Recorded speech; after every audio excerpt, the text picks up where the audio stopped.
concepts natin in our solving non-conventional power plant and geothermal dun sa ating ASHA na calculator.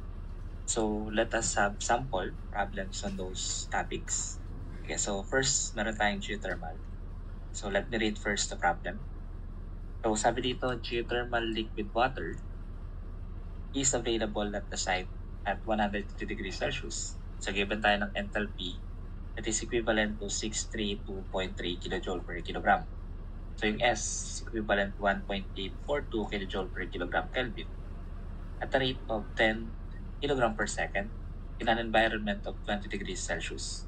So at 20 degrees Celsius, yung enthalpy natin is 83.84 kJ per kilogram and yung entropy natin is 0.2962 kJ per kilogram.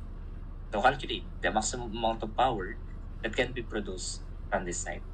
So naghahanap lang ng maximum power na pwede nating ma-extract out of that geothermal liquid water.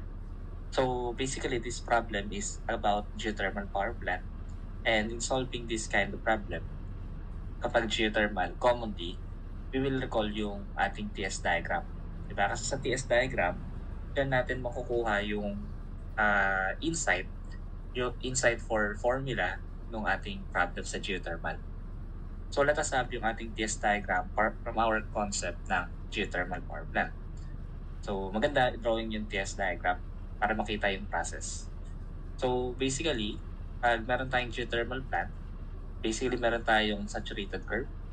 Tapos yung geothermal liquid, which is 0.1, mag-battle yan up to 0.2. Yan yung flash tank, papuntang flash tank. Then yung 2 is yung ating separation part ng liquid and vapor. So yung pumuntang liquid, yan yung papuntang 3. Yung naging vapor, papuntang 4. So yung naging vapor will be expanded sa turbine, papuntang 5. And that will be parang exhaust, diba? Dun sa ating re-injection well. Ayan, so yun yung 0.6. So that is the process ng ating geothermal power plant. Commonly kapag yan ay flash, single flash, diba, na geothermal power plant na type. So when we say that we are going to find the maximum amount of power, then it refers to what we term as the availability, or that is sometimes termed as the exergy. So in solving the availability, we have this unique equation wherein it definitely looks like energy equation, but another term is added. So hindi na siya energy equation, diba? So ang availability or exergy, so is equivalent sa work na nagawa ng ating prime mover. So in this case, that is turbine, minus yung irreversibility natin kung meron. Diba? So saan yung work ng turbine when we are referring to the availability? So the work of the turbine when we are referring to the availability is basically yung mass flow rate ng steam times H4. So yun yung inlet sa turbine minus yung H nung reference natin. So pag sinabing H naught, that is yung reference point natin. And in this case, yung reference point is yung environment na 20 degrees Celsius. So sir, paano naman natin kukunan yung irreversibility? Irreversibility is basically the product of the mass flow rate times yung temperature ng atmosphere or ng environment times yung change of entropy. So ng entropy yun, sir. So syempre yun yung turbine, 0.4 minus yung entropy ng environment natin, which is S naught. So dun sa problem, binigyan naman tayo ng dalawang enthalpy. So yun yung H4 and H naught. Tsaka dalawang entropy. So yun yung S4 and S naught.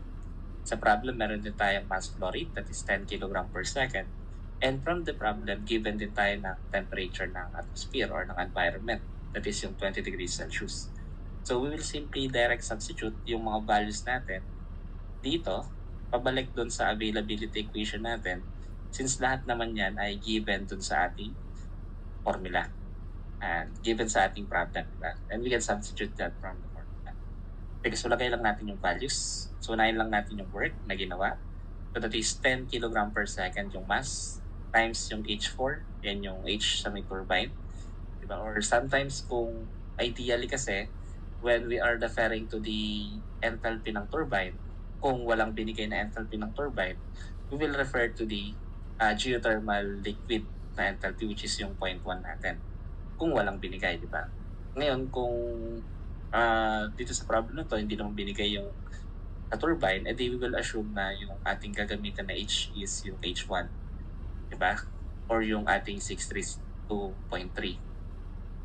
632.3. Anyway, substitute nga lang natin yun. Minus yung enthalpy ng ating environment, that is 83.84 kilojoule per kilogram.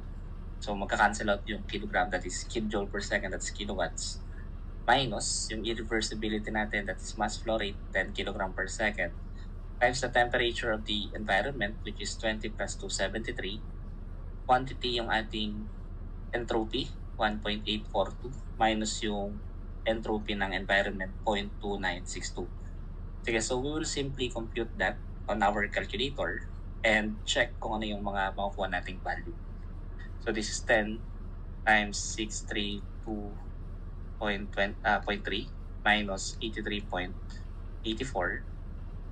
Then this is minus yung 10 times 20 plus 273.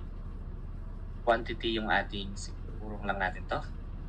This is 1.842 minus yung 0.2962.